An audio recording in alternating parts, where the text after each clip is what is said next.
Like பண்ணி comment பண்ணி subscribe பண்ணி விடுங்க உறவுகளை. நிறைய பேர் படிக்கிறீங்க, சப்ஸ்கிரைப் பண்ண மாட்டீங்க. என் காதலின் உயிர் நீயே பகுதி 38.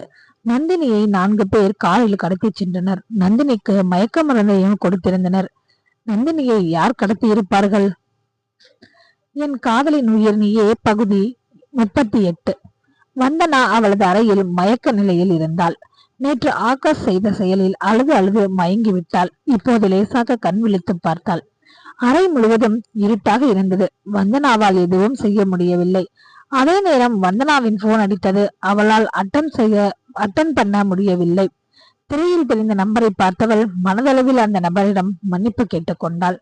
ஆகாஷ் தனது கெஸ்ட் ஹவுஸில் மதுவின் போதையில் நன்றாக உறங்கிக் கொண்டிருந்தான். நேற்று இரவு அவன் நந்தினியை கடத்துவதற்கு ஏற்பாடு செய்து விட்டுத்தான் மது அறிந்துவிட்டு உறங்கினான். காலையில் அவன் சொன்ன ஆட்கள் அங்கு வந்து கதவை தட்டினார்கள். சிறிது நேரத்திற்கு பிறகு யாரோ கதவு தட்டும் ஓசை கேட்டு திரிந்து மெதுவாக கண் விழித்த மணியை பார்த்தான். அது காலை 7 மணி என்று காட்டியது. ஐயோ, இவ்வளவு நேரம் தூங்கிவிட்டேனா என்று எழுந்து வந்து முதலில் கதவை திறந்தான். அங்கே அவன் வர சொல்லியிருந்த ஆட்கள் நிற்பதை பார்த்து, டேய், நீங்க இங்க என்னடா பண்றீங்க? நான் உங்களை ஆபீஸ் முன்னாடி உள்ள ஒரு தெருவில் தான் வெயிட் பண்ண சொன்னேன் என்று கத்தினான். ஆமாம் சார், சொன்னீங்க. நாங்களும் அங்கதான் வெயிட் பண்ணோம். ஆனா உங்களுக்கு கால் பண்ணும்போது நீங்க போன் எடுக்கல. அதனால அவங்கள கடத்தணுமா இல்ல வேண்டாமா என்று தெரியாமல் உங்களை நேரிலேயே பார்த்து பேசிவிட்டு போய்விடலாம் என்று கூறினான்.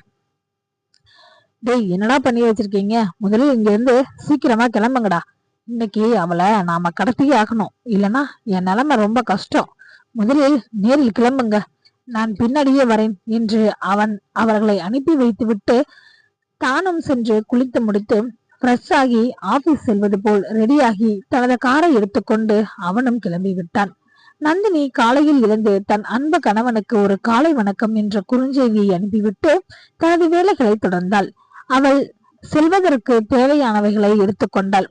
காலையிலேயே வசந்துக்கு போன் செய்தாள். அண்ணா, இன்னைக்கு என்னென்ன வேலைகள் இருக்கிறது?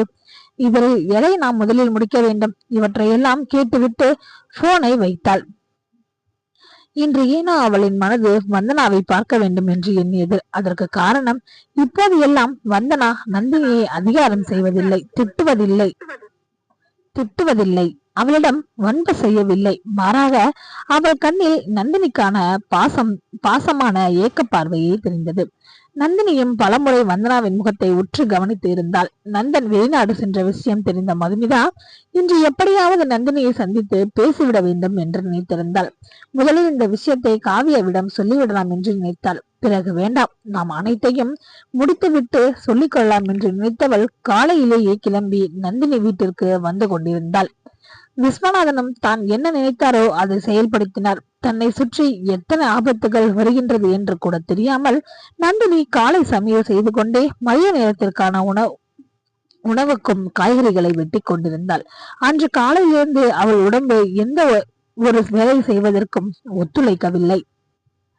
நந்தினிக்கு இது புதிதாக இருந்தது. என்னது, காலையிலிருந்து ஒரு மாதிரியாக இருக்கிறதே. நன்றாக தானே சாப்பிட்டேன், நன்றாக உறங்கினேன், பிறகு என்ன ஆயிற்று எனக்கு என்று சிறிது நேரம் யோசித்தவள் அவற்றையெல்லாம் ஒதுக்கி வைத்துவிட்டு தனது அன்றாட வேலைகளை கவனித்தாள்.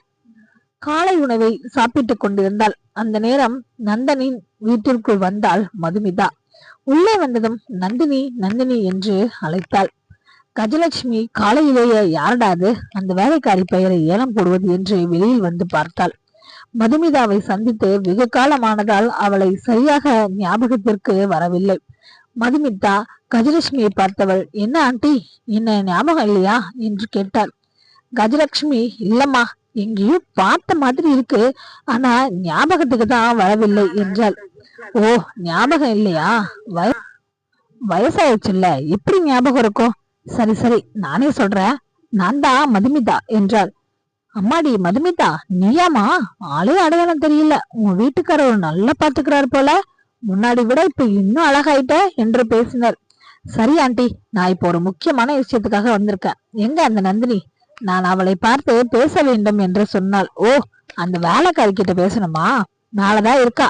அவகிட்ட என்ன பேசணும் என்று கஜலட்சுமி கேட்க, ஆண்டி, நான் அவகிட்ட பேசிட்டு உங்ககிட்ட வந்து எல்லாத்தையும் சொல்றேன். இப்ப எனக்கு அவ ரூமை மட்டும் காட்டுங்க என்றாள். கஜலட்சுமி மதுமிதாவை மேலே அழைத்து சென்று நந்தினுடைய அறையை காண்பித்தாள். மதுமிதா நந்தினியுடைய அறை கதவை தட்டினாள். நந்தினியும் யார் என்று கதவை திறந்தாள்.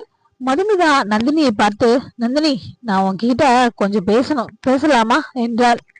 யார் நீங்க? என்கிட்ட என்ன பேசணும் என்று நந்தினி கேட்க, நான் நந்தனுக்கு ரொம்ப வேண்டியவள், உள்ள போய் பேசலாம்னு நினைக்கிறேன், வாங்க என்று நந்தினி பதில் கூறும் முன்பு உள்ளே சென்றாள். அப்புறம் நந்தினி, நான் தான் நந்தனுடைய முன்னாள் காதலி. நந்தனை நான் வேண்டாம் என்று சொல்லிவிட்டு போய்விட்டேன். அதனால்தான் அவன் இன்னைக்கு உங்களை திருமணம் பண்ணியிருக்கான். நான் இருக்க வேண்டிய இடத்துல நீங்க இப்ப இருக்கீங்க. அப்புறம் உண்மைய சொல்லணும்னா, கொஞ்ச நாள் முன்னாடி வரையும் நந்தன் என் நினைப்பிலேயே தான் இருந்தான் என்று சொன்னாள். மதுமிதா இப்படி உண்மையை சொன்னதும் நந்தினி அதிர்ச்சி ஆவாள், அழுது புலம்புவாள் என்று நினைத்திருந்தாள். ஆனால் நந்தினியோ, ஓ, அந்த பணத்திற்காக ஓடி போன பொண்ணு நீங்க தானா? ஏன் இப்போ உங்க வீட்டுக்காரர்கிட்ட பணம் எதுவும் இல்லையா என்ன? எதுக்கு இப்போ இங்க வந்திருக்கீங்க? என்ன விஷயம்? சரி, என் வீட்டுக்காரர் உங்க நினைப்பிலே இருந்தார்னு உங்களுக்கு யார் சொன்னது? நீங்க எப்போ பணம் தான் முக்கியம்னு போனீங்களோ அன்னைக்கே அவர் உங்களை மறந்து விட்டார். அதன் பிறகு ஒரு நாள் அவர் அடிபட்டு மயக்கத்தில் இருந்தப்ப அந்த வழியா மளிகை பொருள் வாங்க வந்த நான் தான் அவரை காப்பாத்துறதுக்கு உதவி செஞ்சிருக்கேன். அப்போ அவர் மயக்கத்தில் இருந்ததால என் முகம் அவருக்கு ஞாபகம் இல்லை. ஆனா அவர் குணமான பிறகு அங்க நடந்த ஆக்சிடென்ட் பற்றி விசாரித்த போது அவருக்கு ஒரு சிசிடிவி ஃபுட்டேஜ் கிடைத்திருக்கு. அதுலதான் அவர் என்னை பார்த்திருக்காரு. அதன் பிறகு என்னை தேடவும் ஆரம்பிச்சிருக்காரு. என்னை கண்டுபிடிச்சிட்டாரு. ஆனா அவர் மனசுல என் மேல இருக்கிறது காதலா இல்ல நன்றி உணர்வான்னு கொஞ்ச நாள் குழப்பத்திலே இருந்திருக்காரு. பிறகு அது காதல் தான் என்று அவருக்கும் தெரிஞ்சிருக்கு.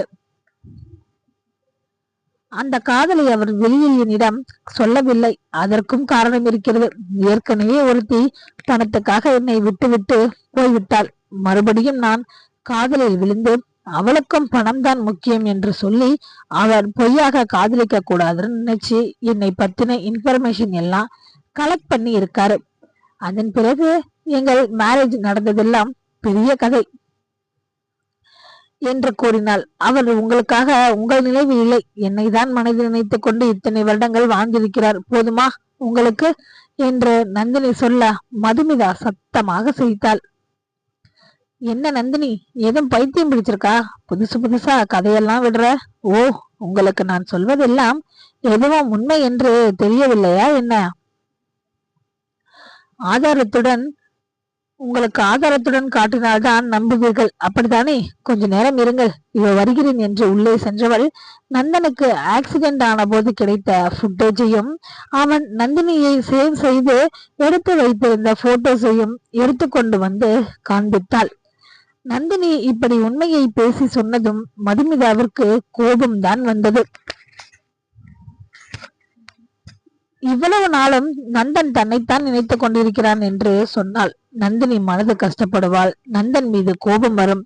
தன் கணவன் தன்னை ஏமாற்றி விட்டான் என்றெல்லாம் புலம்புவாள் என்று நினைத்து வந்தவளுக்கு ஏமாற்றமே மிஞ்சியது. என்ன மதுமிதா, நீங்கள் எதிர்பார்த்து வந்தது எதுவும் நடக்கவில்லையா? சரி, அதை விடுங்கள். முதல் தடவையா வீட்டிற்கு வந்திருக்கிறீர்கள். என்ன சாப்பிடுறீங்க? காஃபி இல்லட்டா டீ? வேண்டாம், ரொம்ப சூடா இருப்பீங்க. ஜூஸ் போட்டு எடுத்துட்டு வரவா? இல்ல ஐஸ் போட்டு மோர் எடுத்துட்டு வரவா என்ற நட்களாக கேட்டதும் மதுமிதா எதுவும் சொல்லாமல் அங்கிருந்து கிளம்பினாள். மதுமிதா கீழே வருவதை பார்த்த கஜலட்சுமி, என்னம்மா மது, அந்த வேலைக்காரி அழுதுட்டு இருக்காளா? எப்ப வீட்டை விட்டு போக போறாளா என்று கேட்க, ஐயோ ஆண்டி, என்ன கடுப்பேத்தாதீங்க. நான் அவளை இந்த வீட்டை விட்டு துரத்துவதற்கு பிளான் போட்டு வந்தேன். ஆனால் அவள் என்னை கடுப்பேற்றி விட்டாள். நான் வரேன் என்று கோபமாக கூறிவிட்டு கிளம்பி விட்டாள்.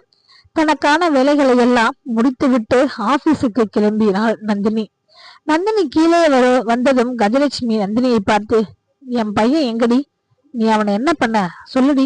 நேத்து நைட்ல இருந்து என் பையன் வீட்டுக்கு வரவே இல்லை என்று கூறினாள். ஆமா, என் பையனோட முன்னாள் காதலி வந்தாலே அவளிடம் என்னடி பேசின என்று கேட்க, உண்மையை பேசினேன். ஏன், நீங்க பண்ண வேலையை சொல்லணுமா? ஏய், என்ன வாய் நீண்டுட்டே போகுது? திங்கிறது என் வீட்டு சாப்பாடு, என்னையே திமிரா பேசுறியா என்ற கஜலட்சுமி நந்தினியை அடிக்க கை ஓங்க, இம்முறை நந்தினி கஜலட்சுமியின் கையை பிடித்து முறுக்கினாள். என்ன என் அருமை மாமியாரே, நீங்க அடிச்சா அந்த அடிய வாங்க நான் பழைய நந்தினி என்று நினைக்கிறீர்களா? நான் இப்போ மிஸ்ஸஸ் நந்தன். இனிமே இந்த கை ஓங்குறது மிரட்டுவதோ இந்த வேலையெல்லாம் வச்சுக்காதீங்க, சரியா? ஐயோ, காலையில ஆபீஸ் போகும்போது எத்தனை இடைஞ்சல்கள். அப்புறம் என்ன சொன்னீங்க? உங்க வீட்டு சாப்பாடா? நான் என் புருஷ சம்பாதிக்கிற காசுல தான் சாப்பிடுறேன். இப்ப நானும் சம்பாதிக்க ஆரம்பிச்சுட்டேன். நீங்க தான் என் வீட்டுக்கார் காசுல சும்மா உட்கார்ந்து சாப்பிட்டுட்டு இருக்கீங்க. ஊர் வம்பிலாம் வாங்கிட்டு இருக்கீங்க. போய் உட்கார்ந்து சாப்பிட்டு தூங்குற வேலைய பாருங்க. அப்புறம் உங்கள் பையனின் முன்னாள் காதலி இனிமேல் இனி இந்த வீட்டுக்குள் வரமாட்டாள். நீங்களும் தேவையில்லாமல் அவளை வைத்து என்னை கஷ்டப்படுத்தலான்னு நினைக்காதீங்க. உங்க பையன் அவளுடைய கடந்த காலத்து காதலை பற்றி என்னிடம் முன்பே சொல்லிவிட்டாள். ஆம், அன்று ஒரு நாள் மதுமிதா நந்தனிடம் நம்முடைய விஷயத்தை பற்றி உன் மனைவியிடம் சொல்லிவிடுவேன் என்று மிரட்டிவிட்டு சென்றாளே, அப்போதே நந்தன் முடிவு செய்து விட்டான். நந்தினியிடம் அனைத்தையும் விரைவில் கூறிவிட வேண்டும் என்று. அதேபோல் ஒரு நாள் இரவு நந்தன் நந்தினியிடம் நான் உன்னிடம் பேச வேண்டும் என்று கூறினான். அவளோ என்ன பேச வேண்டும் என்று கேட்க, நந்தினி, நான் சொல்ல போற விஷயத்தால் உன் மனது வெகுவாக பாதிக்கும் என்று எனக்கு தெரியும். இருந்தும் எனக்கு வேறு வழி தெரியவில்லை. நான் இதை உன்னிடம் சொல்லியே ஆக வேண்டும் என்று அவன் தயங்கி தயங்கி நந்தினியிடம் நான் கல்லூரி படிக்கும் காலத்தில் மதுமிதா என்ற பெண்ணை காதலித்தேன் என்று கூறினான். அவ்வளவுதான். நந்தினியின் கண்களில் கண்ணீர் அருவியாக கொட்டியது. ரசகுல்லா, அழாதடி, நான் சொல்றத முழுசா கேளு என்றவன், நானும் அவளும் காதலித்தோம். ஆனால் அவள் என்னை உண்மையாக காதலிக்கவில்லை. நான் அவள் அழகில் மயங்கி அவளை பார்க்கவில்லை என்ற எண்ணத்திலும் அவளின் தோழிகள் அவளை நான் திரும்பி பார்க்கவில்லை என்று கிண்டல் செய்ததாலும் நானும் அவளும் காதலிக்கிறோம் என்று பொய் கூறினாள். அந்த பொய்யை உண்மையாக்க என்னிடம் நடித்து நாடகமாடி பொய்யாக காதலிப்பதாக கூறினாள். ஆனால் அவள் என்னை விட்டு பிரிவதற்கு என் அம்மாவிடமே உதவி கேட்டிருக்கிறாள். அதற்கு என் அம்மாவும் அவளுக்கு துணையாக இருந்து அவளுக்கு நிறைய ஐடியாக்களையும் கொடுத்து என் உண்மையான காதலை பிரித்து என்னை ஏமாற்றிவிட்டு பணத்திற்காக ஆசைப்பட்டு பணக்காரன் ஒருவனை திருமணம் செய்து கொண்டாள். அவள் என்னை உண்மையாக நேசிக்கவில்லை என்றாலும் நான் அவளை உண்மையாகத்தான் நேசித்தேன். சிறிது நாட்களில் அவளின் பொய்யான காதல் பற்றி எனக்கு தெரிய வந்தது. அதன் பிறகு நான் என்னை தேற்றிக் கொண்டேன். என் உண்மையான காதலுக்கு தகுதி இல்லாதவளை நினைத்து நான் ஏன் கவலைப்பட வேண்டும் என்று கூறி, அதன் பிறகு அவனுக்கு ஆக்சிடென்ட் ஆனதும் அவனை நந்தினி காப்பாற்றியதும் நந்தினி பற்றி தெரிந்து கொண்டதும் அவளை தன் மனதில் நினைத்து இத்தனை வருடங்கள் வாழ்ந்ததும் கடைசியில் அவளையே திருமணம் செய்து கொண்டதையும் பற்றி கூறி முடித்தான். மதுமிதாவை பற்றி தெரிந்ததும் மனது கஷ்டப்பட்டவள் இறுதியில் தன் கணவன் தனக்கு தெரியாமலேயே தன்னை இத்தனை வருடங்களாக காதலித்தது தெரிந்து சமாதானமாகினாள். அன்று நந்தன் உண்மைகளை கூறிய பின் அமைதியாக யோசித்து தன் வாழ்வில் இனி யார் வந்து நந்தனை பற்றி எது சொன்னாலும்